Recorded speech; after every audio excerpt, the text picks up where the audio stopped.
Bonjour, bienvenue. Aujourd'hui,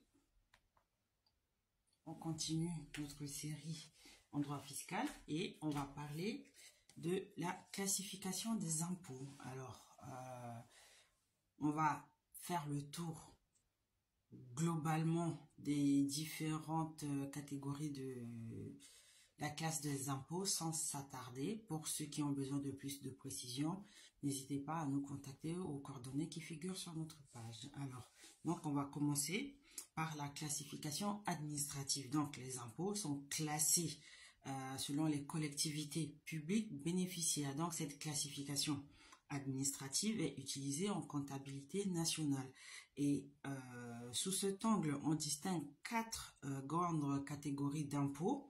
Donc, à savoir les impôts d'État. Donc, ce sont des impôts dont le revenu est destiné à l'État. Par exemple, l'impôt sur le revenu, la taxe sur la valeur ajoutée. Ensuite, on a les impôts locaux, donc ce sont des impôts dont le revenu est destiné aux communes, aux départements, aux régions, ainsi qu'à leur regroupement.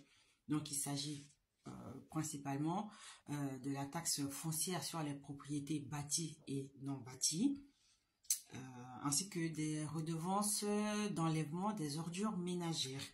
Ensuite, on a les impôts sociaux, donc qui sont destinés à la sécurité sociale. Il s'agit de la CSG, donc la contribution sociale généralisée, dont le taux fixé à 9,20%, et de la CRDS, donc qui est la contribution au redressement, au remboursement de la dette sociale. On a enfin, parce que là on a cité les impôts d'État, les impôts sociaux, les impôts locaux, donc on a enfin les impôts communautaires. Donc ce sont des impôts dont les revenus sont destinés à l'Union européenne. On a par exemple le tarif douanier commun, qui est un impôt appliqué sur les importations, c'est-à-dire que les articles qui viennent de l'extérieur des pays de l'Union européenne, donc ces articles proviennent d'États tiers à l'Union européenne. Donc ce tarif est commun à tous les membres de l'Union européenne, mais les droits de douane diffèrent d'un type d'importation à l'autre suivant ce dont il s'agit et d'où cela provient. Donc, certaines cotisations existent, mais on ne les appelle pas des impôts. C'est le cas, par exemple, des redevances scolaires. Donc, on a ensuite, après l'analyse ou la classification administrative, on a la classification analytique de l'impôt. Cela signifie que l'impôt est classé selon la nature de chaque impôt, à savoir sur quoi l'impôt est assis, donc l'assiette, sur comment l'impôt est payé, ce qui est la liquidation, et le recouvrement de l'impôt, c'est-à-dire le paiement à proprement parler de l'impôt. Donc, si on parle de l'impôt selon l'assiette, l'impôt est assis sur une personne physique. C'est la raison pour laquelle on parle d'impôt sur le revenu des personnes physiques. D'ailleurs, c'est l'appellation exacte de l'impôt sur le revenu. Dans cette catégorie, on peut avoir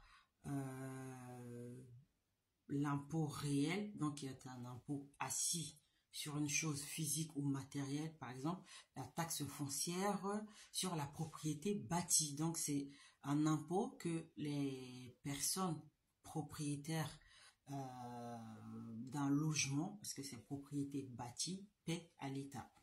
Donc aujourd'hui, de toute façon, tous nos impôts sont des impôts réels. Donc on peut aussi appréhender l'impôt de façon individuelle. Dans ce cas, on parlera d'impôt cédulaire, ou alors de façon générale. Dans ce cas, on parle d'impôt général.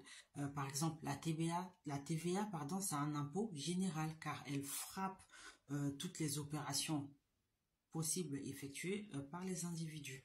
Ensuite, on peut appréhender l'impôt selon la liquidation. Donc, la liquidation, c'est l'étape au cours de laquelle on détermine le montant de l'impôt dû.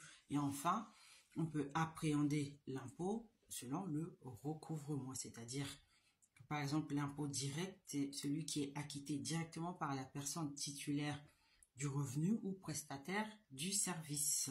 Et l'impôt indirect, c'est l'impôt dont le consommateur en est le payeur réel, tandis que le commerçant est l'assujetti chargé de collecter l'impôt pour le compte de l'État.